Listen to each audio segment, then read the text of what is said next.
खबरों का सारथी।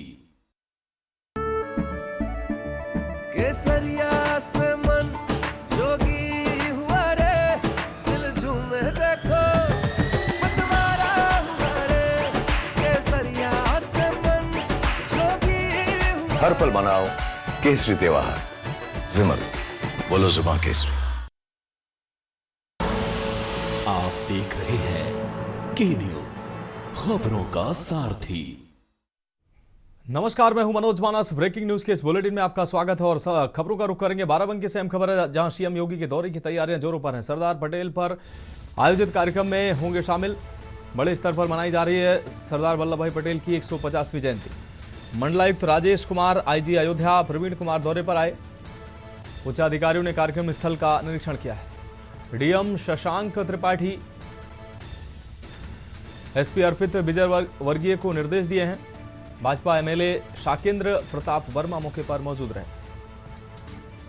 पूर्व जिला अध्यक्ष शशांक कुशमेश भी मौजूद रहे। फतेहपुर के सेठ आनंद राम जयपुरिया स्कूल के पास ये कार्यक्रम आयोजित होगा। पूर्व जिला अध्यक्ष की मौजूदगी रही। फतेहपुर के सेठ आनंद राम जयपुरिया स्कूल के पास ये कार्यक्रम आयोजित होगा। तो बाराबंकी से अहम खबर, सीएम योगी के दौरे की तैयारियां जोरों पर। सरदार पटेल पर आयोजित कार्यक्रम में शामिल होंगे मुख्यमंत्री योगी आदित्यनाथ। बड़े स्तर पर मनाई जा रही है सरदार वल्लभ भाई पटेल की 150वीं जयंती। मंडलायुक्त राजेश कुमार, आईजी अयोध्या प्रवीण कुमार दौरे पर आए। डीएम शशांक त्रिपाठी, अर्पित विजय वर्गीय भी मौजूद रहे। भाजपा एमएलए शाकेंद्र प्रताप वर्मा भी मौके पर मौजूद रहे और तमाम तैयारियों को जांचा परखा। पूर्व जिलाध्यक्ष शशांक कुशमेश भी मौजूद रहे। फतेहपुर के सेठ आनंद राम जयपुरिया स्कूल के पास ये कार्यक्रम आयोजित हो रहा है, जिसमें मुख्यमंत्री योगी आदित्यनाथ शामिल होंगे।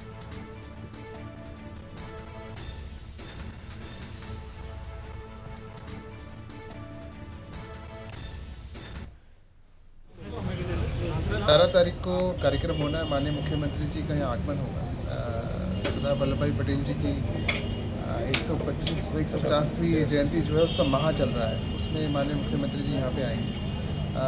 काफ़ी बड़ी संख्या में लोग यहाँ पे आने की उम्मीद है, उसकी तैयारी चल रही है।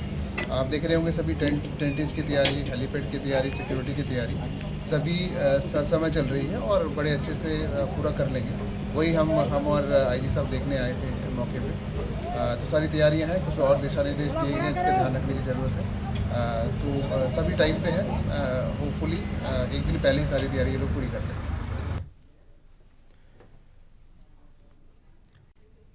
अब बढ़ेंगे अगली खबर की ओर। मुरैना से अहम खबर है। मुरैना से अहम खबर आपको दिखा रहे, कचरे में पाई गई सरकारी इंजेक्शन की बोतलें। उजागर हुई स्वास्थ्य विभाग की बड़ी लापरवाही। स्वास्थ्य केंद्र पहाड़गढ़ के पास ये बोतलें पाई गई हैं। आप तस्वीरों में देख सकते हैं, झाड़ियों में पड़ी थी नॉट फॉर सेल लिखी ये बोतलें।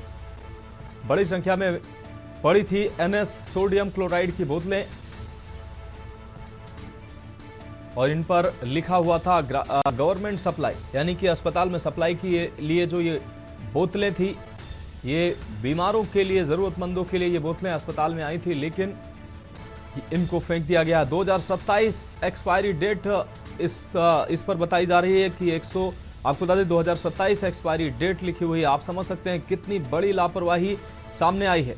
जो दवाएं या जो इंजेक्शन, जो बोतलें मरीजों को मिलनी चाहिए थी, अभी अगले 2 साल तक जिनकी एक्सपायरी मौजूद है, उन दवाओं को फेंक दिया गया है। सरकारी अस्पतालों में दवाएं डॉक्टरों के द्वारा बाहर से लिखी जाती हैं और जो अस्पताल की दवाएं आती हैं उनको फेंक दिया जाता है, कचड़े में फेंक दिया जाता है। अंदाज लगाइए कमीशन खोरी का खेल ये कैसे चल रहा है। एक्सपायरी डेट दर्ज विभागीय 2027 एक्सपायरी डेट दर्ज विभागीय अधिकारियों को इस पर कोई सुध इसकी नहीं ले रहे हैं और न किसी को कुछ नजर आ रहा है, न कोई जवाब देने को तैयार है। तो झाड़ियों में पड़ी मिली है नॉट फॉर सेल लिखी बोतलें, गवर्नमेंट सप्लाई और 2027 एक्सपायरी डेट की ये बोतलें जो अभी 2 साल तक मरीजों के काम आ सकती थी, जरूरतमंदों के काम आ सकती थी, जिनसे लोगों को स्वस्थ होना था, वो दवाएं फेंक दी गई हैं। आप अंदाजा लगाइए किस तरीके से स्वास्थ्य महकमे में बड़ा भ्रष्टाचार चल रहा है। अस्पताल की दवाएं फेंकी जाती हैं और जबकि मरीज कोई पहुंचता है तो उसको बाहर की दवाएं इसलिए लिखी जाती हैं क्योंकि उन दवाओं पर कमीशनखोरी होती है।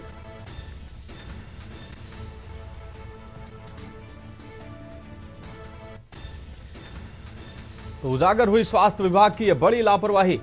इस वक्त की ये बड़ी खबर आपको हम दिखा रहे हैं। स्वास्थ्य केंद्र पहाड़गंज पहाड़गढ़ के पास ये बोतलें पाई गई हैं।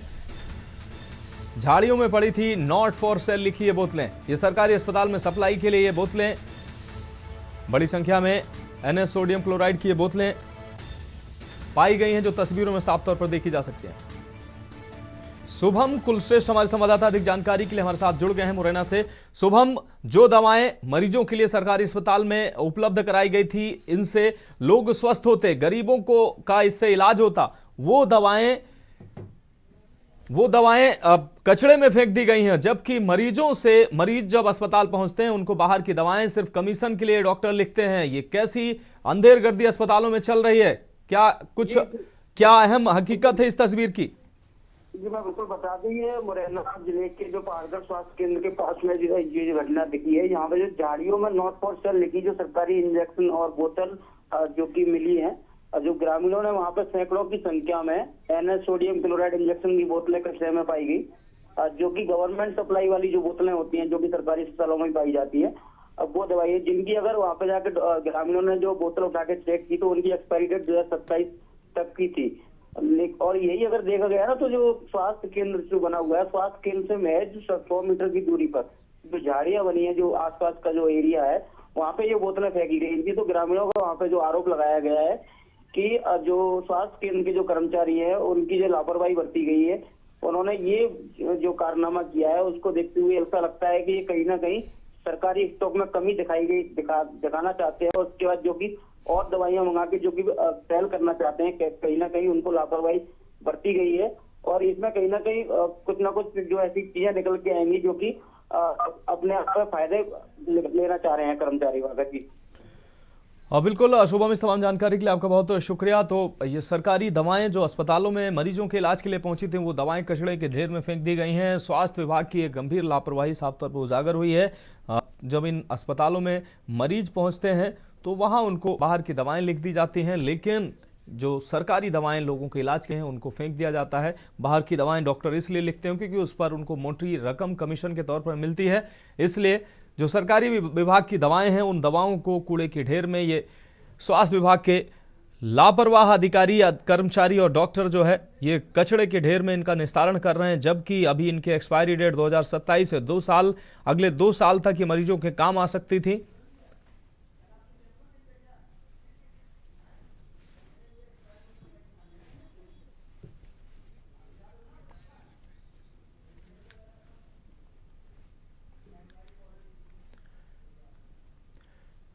बढ़ेंगे अगली खबर की ओर। अंबिकापुर से अहम खबर है। सर्व समाज ने विरोध प्रदर्शन किया है। अमित बघेल को गिरफ्तारी करने की मांग उठाई है। अग्रसेन चौक पर सर्व समाज ने प्रदर्शन किया है। संभाग स्तरीय प्रदर्शन में शामिल हुआ सर्व समाज। अग्रवाल सिंधी समाज के भगवान पर की थी टिप्पणी। आरोपी अमित बघेल की टिप्पणी से नाराजगी। आईजी और एसपी को ज्ञापन सौंपेंगे प्रदर्शनकारी। 48 घंटे में गिरफ्तारी न होने पर होगा राज्यव्यापी बंद।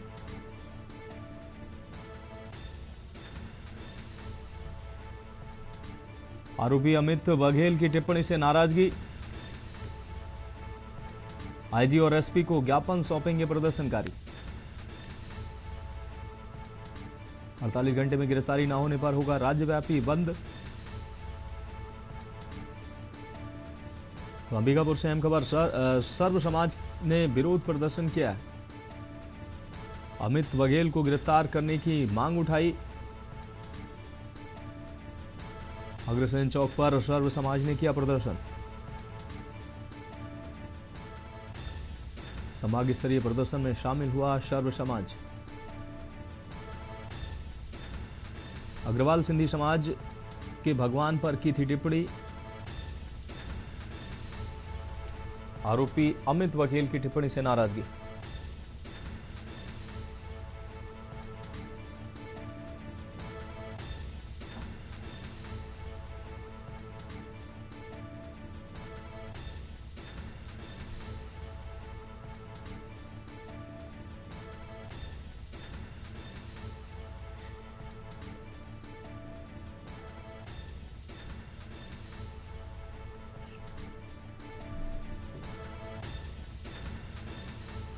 बढ़ेंगे अगली खबर की ओर। देवरिया से अहम खबर, मुठभेड़ में घायल गौ तस्कर गिरफ्तार किया गया। बिहार के सिवान जिले का मूल निवासी है आरोपी। हुसैनगंज थाने के खरबनिया गांव निवासी मुबारक गिरफ्तार किया गया है। पैर में गोली लगने से घायल तस्कर अस्पताल में इसको भर्ती कराया गया है। इस दौरान सीओ सलेमपुर मनोज कुमार के पर्यवेक्षण में यह मुठभेड़ हुआ है।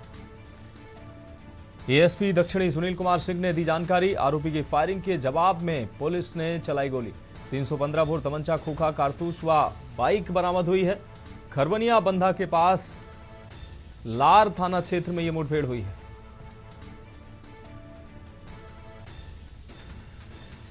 तो एएसपी दक्षिणी सुनील कुमार सिंह ने दी जानकारी।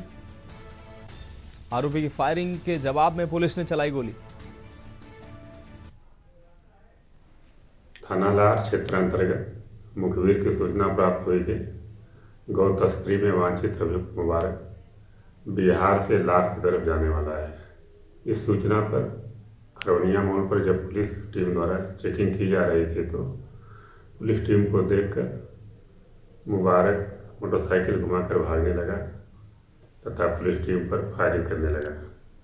पुलिस टीम द्वारा जवाबी फायरिंग में अभियुक्त के पैर में गोली लगी है।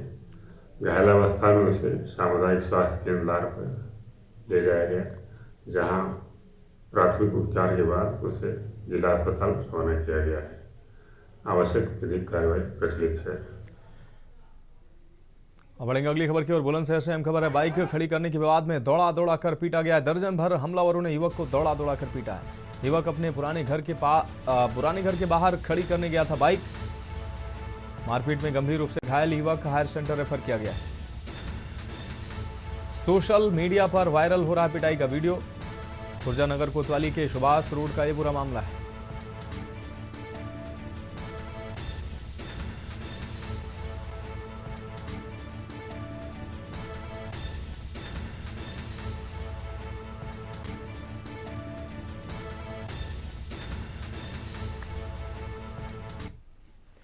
और इस बीच सीधा आपको लिए चलते बिहार के भागलपुर के बराड़ी विधानसभा में, जहां कांग्रेस नेता प्रियंका गांधी जनसभा को संबोधित कर रहे हैं। सुनाते हैं। आप कहते हो कि आप शिक्षित हो लेकिन आपके पेपर लीक हो रहे हैं। आप कहते हो कि महंगाई से हो गया है, आप अब बर्दाश्त नहीं करेंगे। और आज जो आपके प्रदेश की परिस्थिति है उसको भी आप ठीक ढंग से समझिए। आप समझिए कि गलत तरीके की राजनीति ने आपके प्रदेश को क्या किया है। आज मेरी बहनें यहां पे खड़ी हैं। बताओ बहन, सबसे बड़ी समस्या, सबसे बड़ा दुख क्या है आजकल? क्या है आपका? आप बता रहे हो, आप बहन थोड़ी हो। बहनों को बताने दो, क्या है बहन? महंगाई, पलायन, दोनों, बेरोजगारी।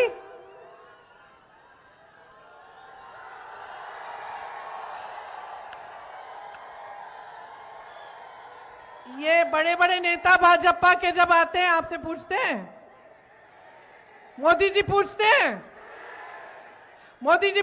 कि यहां से पलायन करके क्यों जाना पड़ रहा है आपके बेटों को, आपके पतियों को? समझते हैं कि आपका संघर्ष क्या है? नहीं समझते हैं कि मेरी बहन का संघर्ष क्या है। नहीं समझते हैं कि पति चले गया है पलायन करके किसी बड़े शहर में, हर समस्या का सामना खुद कर रही है, अकेली कर रही है। बच्चे बीमार पड़ते हैं, अकेली डॉक्टर के पास ले जाती है, दरवाजे खटखटाती है, अस्पताल में ले जाती है कि इलाज हो जाए। बच्चों की शिक्षा के लिए फीस इकट्ठी करनी पड़ती है, खुद पैसे जमा कर लेती है बेचारी, क्योंकि पैसे वहां पे भी काफी नहीं है जहां पे उसका पति पलायन करके गया है। कोई भी समस्या होती है, समाज की मदद भी नहीं मिलती, खुद करती है। खेतों में काम करने जाती है तो घर पे आकर काम करती है, सोती नहीं है जब तक सब सो जाते हैं, जब तक बच्चों का देखभाल नहीं कर लिया, माता पिता का, सास ससुर का, तब तक नहीं सोती। पूरे समाज का बोझ उठा रही है और अगली पीढ़ी का परवरिश भी कर रही है, अगली पीढ़ी को भी तैयार कर रही है। ये है इस देश की महिला, ये है बिहार की महिला। और मोदी जी समझते हैं कि आपको झूठे वादे देकर आपको 10,000 रुपए पकड़ाकर वोट ले लेंगे आपका। मोदी जी सोचते हैं कि 20 सालों से इनकी सरकार चली है, बिहार में महिलाओं के लिए कुछ नहीं किया। अरे सुरक्षा भी नहीं दे पाए। महिलाओं पे अपराध 3 गुना बढ़ गया है, 3 गुना महिलाओं और बच्चों पे। आज बहन तुम बाहर जाती हो तो घबराहट होती है कि नहीं? बेटी कहीं जा रही है नौकरी करने के लिए तो घबराहट होती है कि सही सलामत वापस आएगी कि नहीं। बता रही हो तुम, बिल्कुल समझ रही हूं मैं। तो अपनी परिस्थिति को अच्छी तरह से समझो। ये जो 10,000 रुपए का घूस देने की कोशिश कर रहे हैं ना, ले लो, पैसे ले लो, 10,000 रुपए ले लो, लेकिन अपना वोट मत दो बहनों, वोट मत दो।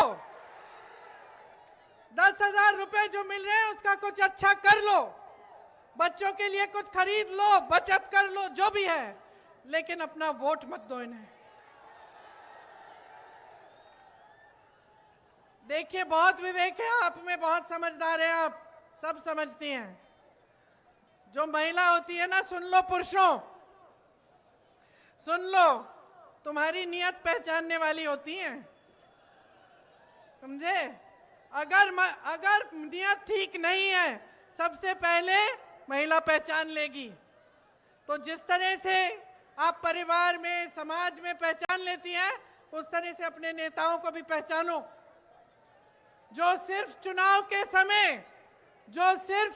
के समय सामने आता है, जो सिर्फ चुनाव के समय बड़े बड़े वादे करता है, उसको पहचान लो और अपना वोट जिम्मेदारी से दो।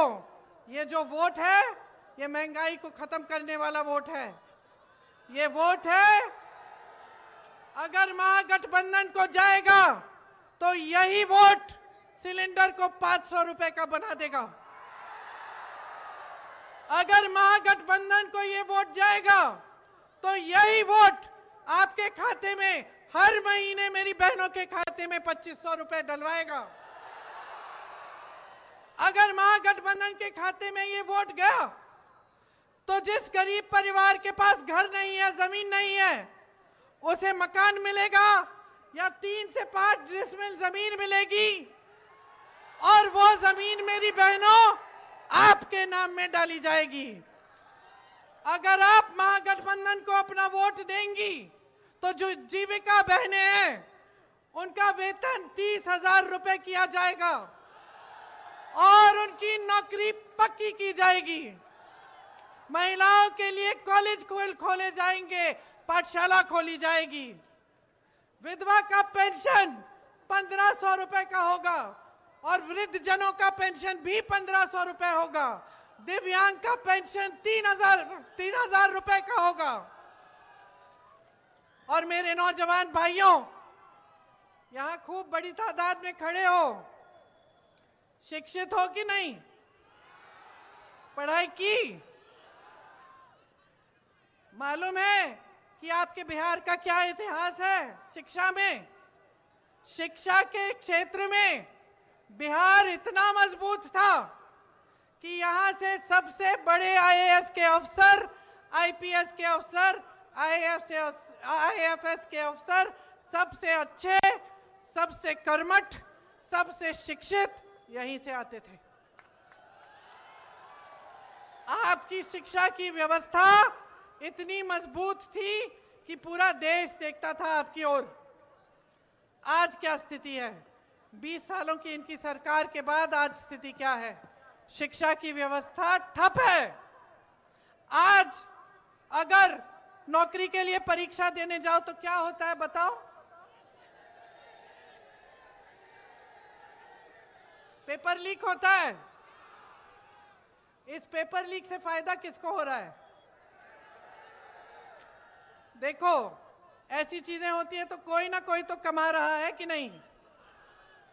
कुछ तो घोटाला हो रहा है कि नहीं? है कि नहीं? तुम्हारा तो फायदा नहीं हो रहा। बार बार तुम पेपर दे रहे हो बार बार पेपर लीक हो रहा है। हर बार समझते हो कि चलो कोई बात नहीं, फिर से दे देते हैं, इस बार रिजल्ट निकल जाएगा। चलो रिजल्ट निकल भी गया, फिर कहते हो कि ठहरते हैं भाई, 6-7 महीने में नियुक्ति हो जाएगी। नियुक्ति होती है? कितने ऐसे यहाँ पे नौजवान हैं जो ऐसे पेपर दे चुके हैं और अभी भी नियुक्तियों के लिए इंतजार कर रहे हैं। क्या आपको मालूम है कि इस बिहार की जो महान सरकार है भाजपा एनडीए की, कितने सरकारी पद खाली रखी है? मालूम है? तमाम सरकारी पद खाली हैं। पद खाली है, नौजवान बेरोजगार है, लेकिन पद दिए नहीं जा रहे हैं। और अगर आप देखें जहां जहां से आपको रोजगार मिल सकता था, मोदी जी ने वो सारे रोजगार के साधन खत्म कर दिए हैं। कैसे? खेती किसानी में मिलता था, मजदूरी मिलती थी, खेती में किसान होते थे, खेती होती थी अपनी, तो कुछ ना कुछ तो कमा लेते थे, है कि नहीं? बच्चों को पढ़ा लेते थे, पेट में खाना चले जाता था।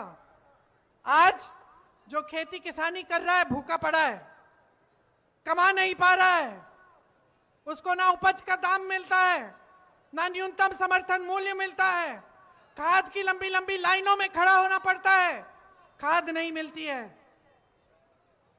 आज ट्रैक्टर खरीदने जाता है तो लो जीएसटी दो, पेट्रोल डीजल महंगा हो गया है, खेती के सारे साधन महंगे।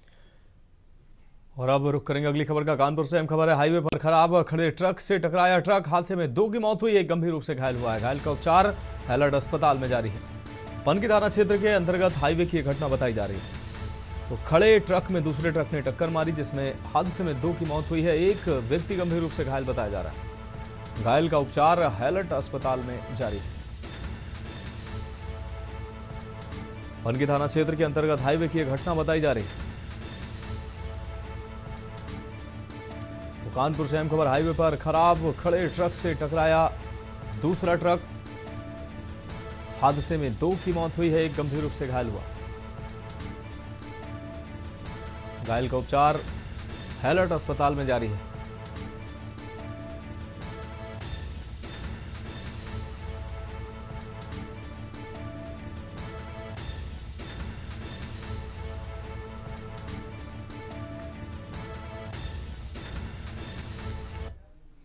फिलहाल खबरों में अभी के लिए मेरे साथ इतना ही। मुझे दीजिए इजाजत और आप देखते रहिए के न्यूज इंडिया।